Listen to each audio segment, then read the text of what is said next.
dito. Siyempre naman, healthy ako.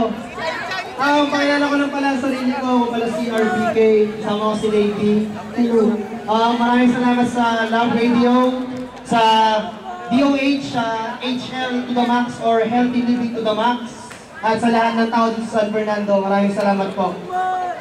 Pasensya na po, magkakalat kami ngayon dito sa stage. Okay? Sir, Mr. DJ, pakiplay na lang. Pwede na kailangas? Yo! Yo! Yan lang ang tanong ko sa inyo. Yan ang tanong ko sa inyo. Yo! Anyway, my name is Mr. RPK. Wow! Kasama ko si Ray. Wow!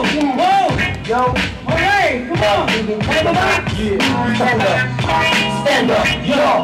Just listen to my rap. Kung wala pang sabit, di ba buhay ay kaisara? Yung lasugan natin, dapat nakiingat-ingatan. Matuloy ng maaga pag-iing nababayan. Kaya mag-exercise early in the morning. And don't forget, make milk before you sleep in the evening. Kumain ng balanse at dapat laging hulay. Masyado sa karne para di maaga maghintay. Sabihin naman namang bisyo na ako si Sinoret. Kaya masasabi ko, mga chong stop it. At yung nag-drugs ka naman ako, mahirap yan. Mayan sa pangangatawan kapag iyan na bahaya.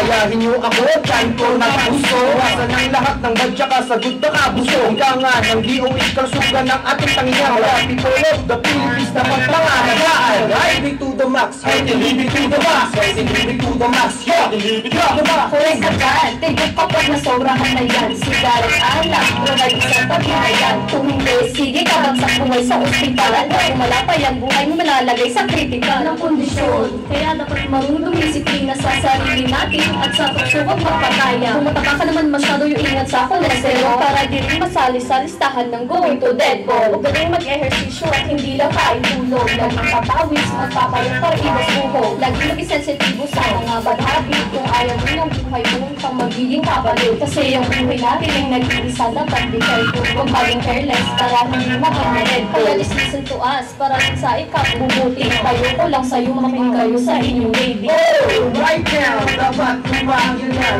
Lahat ng nakabubuli sa kalusugan. Iisang araw, wala maparalisa. Higilan na lahat ng bisyo kahit na isa-isa. Let's try lahat ng yan para sa ikabubuti. Enjoy, para lahat tayo happy. Wag ang sarap mag-relax kung healthy living to the max. Walang sakit, iba ang sarap na mag-relax. Kaya lahat kayo makinig dito. Especially lahat na tao dito sa San Fernando. Living to the max, that's right, that's right. Tangay na RPK! Kita kasi yung mga ipag-iwagay. Why? Sana magsabis mo sa iyong pagkamatay. So listen to my rap para ikaw ay maging healthy. Para mawasal ka rin ang salot sa community. O diba ang saya pag ganito na ang lahat sa nasa kanta namin ko sa healthy living ay mamulan. Maraming salamat po. Peace.